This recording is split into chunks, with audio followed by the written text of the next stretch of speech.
नमस्कार, आप देख रहे हैं एनएमएफ न्यूज में आपके साथ शबनम। जॉर्ज सोरोस एक ऐसा नाम जिसे कई देशों की सरकारों को अस्थिर करने के आरोप जिस पर लगते रहे हैं। वो अमेरिकी उद्योगपति है, खुद को सामाजिक कार्यकर्ता कहलाना पसंद करते हैं, लेकिन आरोप ये लगते रहे हैं कि जॉर्ज सोरोस पर्दे के पीछे से फंडिंग कर कई देशों की सरकार को अस्थिर करने की कोशिश कर चुके हैं और वो मोदी सरकार के खिलाफ भी समय समय पर जहर उगलते नजर आए हैं। अब जॉर्ज सोरोस के खिलाफ विदेशी नेताओं ने भी आवाज बुलंद कर ली है। अब मेलोनी ने सामने आकर जॉर्ज सोरोस को दुनिया के लोकतंत्र के लिए सबसे बड़ा खतरा बताया है। इस पर चर्चा के लिए हमारे साथ जुड़े हैं वरिष्ठ पत्रकार पंकज प्रसून जी। पंकज जी, जिस तरीके से जॉर्ज सोरोस को लेकर बीते दिनों भारत में कांग्रेस को घेरा गया, अब मेलोनी ने सामने आकर जॉर्ज सोरोस को लोकतंत्र के लिए, देश भर के लोकतंत्र के लिए खतरा बता दिया है। देखिए शबनम, मैं इसे आइडियोलॉजिकल रीअलाइनमेंट ऑफ यूरोप कह रहा हूं। जब तक जो बिडेन शासन में थे तब तक कई ऐसी सरकारें थी जो बिडेन के अकॉर्डिंग चल रही थी। आपको पता होगा कि अमेरिका और यूरोप के बीच कैसा रिश्ता है, खास करके नाटो देश। तो हो क्या रहा था कि जब जो बिडेन वहां थे तो आपको ब्रिटेन में भी थोड़ी सी वामपंथी सरकार नजर आ रही थी, और इटली के जॉर्जिया मेलोनी को भी इन्होंने किनारे करके रखा था। जर्मनी, फ्रांस की सरकार भी थोड़ा सा लेफ्टिस्ट लाइन टो कर रही थी। लेकिन जैसे ही ट्रंप आए, एक नया रीअलाइनमेंट हुआ है। रीअलाइनमेंट मैं इसलिए कह रहा हूं कि एलन मस्क कुछ दिन पहले गए थे, जॉर्जिया मेलोनी से मुलाकात कर रहे थे। जितने भी राष्ट्रवादी नेशनलिस्ट फोर्सेज हैं उनको वहां एक साथ लाया जा रहा है। और ब्रिटेन के अंदर भी देखिए, अब ग्रूमिंग गैंग की चर्चा शुरू हो गई, और वो पाकिस्तानी ग्रूमिंग गैंग, एक सांसद ने वहां के ब्रिटिश पार्लियामेंट में खड़े होकर बताया कि 40,000 व्हाइट बच्चियों के साथ रेप किया गया है, हिंसा की गई है, सेक्सुअल असॉल्ट किया गया है। और इस सब पाकिस्तान, सीरिया, ये सब के जो इमिग्रेंट्स हैं ना, वो कर रहे हैं। हालांकि बहुत चालाकी से वहां की सरकार ने इसे साउथ एशियन गैंग कहा है, लेकिन साउथ एशियन उसमें नहीं है, उसमें पाकिस्तानी है। आप साउथ एशियन कह के उसमें भारत को मत जोड़ो। हाँ, कुछ बांग्लादेशी आए हैं, बांग्लादेशियों का भी नाम है, लेकिन बांग्लादेश और पाकिस्तान, सिर्फ इन दो देशों के जो हैं आरोपी हैं वो सामने आए। तो ब्रिटेन में भी रीअलाइनमेंट हो रहा है। जर्मनी में भी देखिए, जर्मनी में भी एक स्वर उठ रहा है। जो आ रहे हैं इमिग्रेंट्स, जो आ रहे हैं वहां पे, इलीगल इमिग्रेंट्स, वहां भी एक नेशनलिस्ट सरकार बनाने की बात कही जा रही है। उससे भी टकराव बढ़ रहा है अमेरिका का। तो कल जो हुआ, देखिए, सोरोस और कुछ नहीं है। सोरोस का मतलब समझिए कि अमेरिकन डीप स्टेट का एक छोटा सा एजेंट है, और सोरोस की तरह कई एजेंट काम कर रहे हैं। अगर अमेरिका की भाषा में कहें तो इस तरह के लोगों को फाइनेंशियल टेररिस्ट कहा जाता है। जैसे टेररिस्ट सिर्फ वो नहीं है जो हाथों में AK-47 लगा के या बाजारों में बम लगा के उड़ा दे। अमेरिका तो लगातार जॉर्ज सोरोस के साथ खड़ा हुआ है। अभी डोनाल्ड ट्रंप की तरफ से उन्हें सम्मानित किया गया, और कल ही जो है एलन मस्क का एक ट्वीट आया है। उन्होंने एक पोस्ट शेयर की है और उसमें लिखा, अपने ट्वीट में लिखा, जॉर्ज सोरोस की मानवता से नफरत में इजराइल भी शामिल है। और उस जो पोस्ट किया गया, उस पोस्ट में लिखा गया है कि जॉर्ज सोरोस जो है हमास के संगठनों को फंडिंग कर रहा है। उस पोस्ट को वायरल करते हुए लिखा उन्होंने। देखिए, अमेरिका जॉर्ज सोरोस के साथ था, अब नहीं है। और जो सम्मान दिया गया जॉर्ज सोरोस को, वो बिडेन के द्वारा दिया गया है, ट्रंप के द्वारा नहीं दिया गया है। ट्रंप ने तो कसम खाई है कि मैं डीप स्टेट को तबाह कर दूंगा, और CIA जो डर्टी गेम्स करते हैं उनको तबाह कर दूंगा। और एलन मस्क ट्रंप के आदमी है। वहां जो सोरोस टाइप के लोगों की बर्बादी की कहानी उसी वक्त शुरू हो गई थी जब डोनाल्ड ट्रंप चुनाव जीत गए थे। और यह बात आपने सही कहा कि इजराइल ने भी आरोप लगाया है कि सोरोस जो है वो हमास को फंड कर रहा है।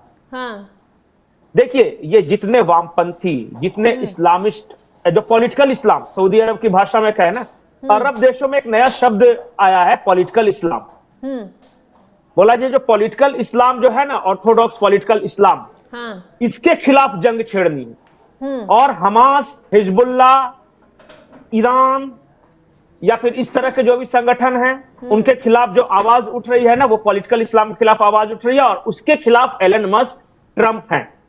और डीप स्टेट है, हमेशा पॉलिटिकल इस्लाम को फंड भी करता रहा, और जब जरूरत पड़ने पर उन्हें डिस्ट्रॉय भी कर दिया। तो सोरोस पर तो कांग्रेस को भी बोला जाता है ना, सोरोस का कनेक्शन तो कांग्रेस से भी जोड़ा जाता है, पर्दे के पीछे से वो उन्हें भी फंडिंग करता है। यहाँ नहीं, ऐसा आरोप है, मैं ये नहीं कहूंगा कि कांग्रेस को फंडिंग करता ही है, आरोप लगते क्योंकि हैं। मेरे पास कोई सबूत नहीं है। देखिए, जॉर्ज सोरोस, मैं बताता हूं कि ये कौन सा आदमी है। ये आदमी मूल रूप से ज्यूज है, यहूदी। अब जब हिटलर ने जब यहूदियों को मारना शुरू किया, तो इसने अपना सरनेम था स्वार्ड से बदलकर सोरोस कर लिया। और उस वक्त इसने कसम खाई थी कि दुनिया में जो जिन भी देशों में कोई अगर मजबूत सरकार रहती है, तो राष्ट्रवादी सरकार रहती है, तो वो खतरा है। क्योंकि जर्मनी में हिटलर जो था वो मजबूत भी था, राष्ट्रवादी भी था। तो ये दुनिया में कहीं भी अस्थायी सरकार, मजबूत सरकार, राष्ट्रवादी सरकार नहीं बनने देना चाहता। तो जिन जिन देशों में इस तरह की सरकार आती है, उन सरकारों का तख्ता पलट करने के लिए बहुत पैसे लगाता है और इकोनॉमिकली उन देशों को बर्बाद करने की कोशिश करता है। अच्छा। जब भारत में इंदिरा गांधी थी तब भी इसने की, बीच में लुंजपुंज सरकार चली थी, इसे कोई परेशानी नहीं थी। अब मोदी की सरकार आ गई तो फिर से इसने भारत सरकार को या भारत की मोदी सरकार को अपदस्थ करने के लिए फंडिंग शुरू कर दी। लेकिन पंकज जी, दुनिया के इसका अलग-अलग देशों में भी कांग्रेस से करता जोड़ा जाता है ना, कि कांग्रेस को तो बहुत सपोर्ट करता है। राहुल गांधी विदेश यात्रा पर जाते हैं, बीजेपी नेताओं ने आरोप लगाए थे कि वहां सोरोस के लोगों से मुलाकात करते हैं राहुल गांधी। नहीं, देखिए, मैं ये कह रहा हूं कि अगर मोदी सरकार को अपदस्थ करना है या हटाना है, तो ये किसकी मदद करेगा? जाहिर तौर पे उन शक्तियों की मदद करेगा जो मोदी के खिलाफ है। अब ये सिर्फ आरोप है, क्योंकि मेरे पास सबूत नहीं, इसलिए मैं नहीं बोलूंगा। अब तक कुछ तस्वीरें हैं जॉर्ज सोरोस के लोगों के साथ, या फिर ये आरोप लगता रहा है कि वो राहुल गांधी की जो भारत जोड़ो यात्रा है, उसकी फंडिंग जॉर्ज सोरोस ने की थी, क्योंकि जॉर्ज सोरोस के ओपन सोसाइटी फाउंडेशन का जो वाइस प्रेसिडेंट था, तलील जो था, वो राहुल गांधी के साथ लगातार चल रहा था। तो सोनिया गांधी का भी नाम आ रहा है। और बहुत सारे, देखिए, सोरोस जो है ना, वो ऑक्टोपस है, कई तरह से वो पैसे इन्वेस्ट करता है मोदी सरकार को हराने के लिए। मैं बार बार ये बोल रहा हूं कि इस तरह हम नाम नहीं ले सकते कि सोनिया गांधी को फंड करता है या राहुल गांधी को फंड करता है। ये आरोप है। अब ये इस देश के लोगों पर छोड़ देते हैं ना, कि उनको फैसला करने दिया जाए कि ये क्या दुश्मन शक्तियों से, जो दुश्मन बाहरी शक्तियां हैं, उनसे मदद लेती या नहीं लेती है कांग्रेस, ये देश के लोगों पर छोड़ देते हैं। हम क्यों बोलेंगे? अभी मूल रूप से ये आते हैं जॉर्जिया मेलोनी वाला किस्से पे। जॉर्जिया मेलोनी और एलन मस्क, ये जॉर्ज सोरोस के खिलाफ क्यों है? जॉर्जिया मेलोनी नेशनलिस्ट सरकार है, मजबूत सरकार है। ऐसी सरकारों को जॉर्ज सोरोस पसंद नहीं करता। तो जॉर्जिया मेलोनी की सरकार को भी अपदस्थ करने के लिए वहां भी इसने फंड किया है। जॉर्ज सोरोस पर तो मलेशिया, थाईलैंड की करेंसी तक छेड़छाड़ करने का आरोप लगा हुआ है। 9 देशों में घुसने पर प्रतिबंध है इस पे। अच्छा। इसलिए मैंने कहा कि ये फाइनेंशियल टेररिस्ट है। देखिए, इस बात को आप समझिए कि फाइनेंशियल टेररिस्ट क्या होते हैं, और नॉर्मल टेररिस्ट और फाइनेंशियल टेररिस्ट ज्यादा खतरनाक है। फाइनेंशियल टेररिस्ट ये किसी भी देश के शेयर बाजार को डाउन कर देंगे, ये किसी भी देश के इकोनॉमिक के साथ हैवोक क्रिएट कर देंगे। लेकिन अच्छा, पंकज जी, एक बात समझने वाली यहाँ ये भी है ना कि इनको पावर कहां से मिलती है? कोई तो इनके पीछे भी खड़ा होगा। यही तो मैं बता रहा हूं कि CIA, अमेरिकन डीप स्टेट, वहां से पावर मिलती है। USA डिपार्टमेंट से इन्हें पैसे मिलते हैं। बहुत सारे फंडर्स हैं। ये देखिए, ये जॉर्ज सोरोस हो गए, रॉकफेलर फाउंडेशन हो गया, फोर्ड फाउंडेशन हो गया, इस तरह के तमाम, मिलिंडा गेट्स बिल फाउंडेशन हो गया, कम से कम 15-16 इस तरह के बिजनेस घराने हैं। उसके बाद पेंटागन है, CIA के रिटायर्ड अधिकारी हैं, बहुत सारे। डीप स्टेट का मतलब क्या समझती हैं आप? बताइए क्या होता हो? क्या है? वही मैं पूछ रहा। डीप स्टेट के जरिए भी खबर आई थी ना कि मोदी सरकार को अस्थिर करने की कोशिश की जा रही है। ये कैसा जाल है जो अंदरूनी तरीके से बिछाकर भारत को नुकसान पहुंचाने की कोशिश पूरी हो रही है? उसे कहते हैं, नहीं, मैं बताता हूं। डीप स्टेट उसे कहते हैं जो कि सामने एक सरकार हो गई, और एक सरकार काम कर रही है, और उस सरकार के अलावा जो मैं बताऊं ना कि गलत तरीके से काला साम्राज्य उसे बोल सकते हैं, दूसरे तरीकों से जो दूसरे देशों को अहित कर रही है। जैसे एसेट्स क्रिएट करते हैं, जासूसी भाषा में बोलते हैं कि हम अपने दुश्मन देशों में एसेट्स क्रिएट किए। तो एसेट्स क्या होता है? वहां टेक्नोलॉजी होती है, कुछ अपने लोग वहां क्रिएट करते हैं। मान लिया कि भारत के रॉ ने पाकिस्तान में एसेट क्रिएट किया, तो इसका मतलब क्या हो गया कि वहां भारत ने अपने जासूस कहीं रख छोड़े हैं। वहां हमारा पेनिट्रेशन अंदर तक हो गया, इसलिए बोलते हैं अंदर तक पेनिट्रेशन को डीप एसेट्स बोलते हैं। कि हमने डीप स्टेट, इस तरह सीआईए भी करती है, मोसाद भी करती है, केजीबी भी करती है।